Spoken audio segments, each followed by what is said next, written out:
Hello guys!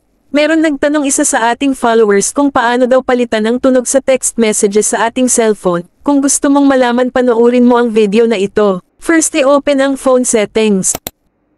Hanapin ang app sa baba. Ang sa ibang phone ay App Management or Application Manager. Depende kung ano ang nasa settings sa iyong cellphone. Pindutin ulit ang apps.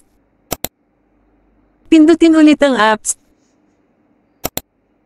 Para madali mong mahanap ang Messages app, i-type mo dito sa search bar ang Messages. Pindutin ang Messages app na lalabas. Pumunta sa Notifications, at pindutin ito. Pindutin ang Incoming ang Messages. Pumunta sa Notification Sound, at pindutin ito. Dito mo makikita ang lahat ng sounds na pwede mong ilagay sa iyong text messages. Pindutin mo lang ang bilog sa tabi ng napili mong sounds, para matry mo ang mga tunog nito. Pwede ka rin pumili ng tunog or music sa iyong na-download sa cellphone. Pindutin mo lang ang music on device sa taas.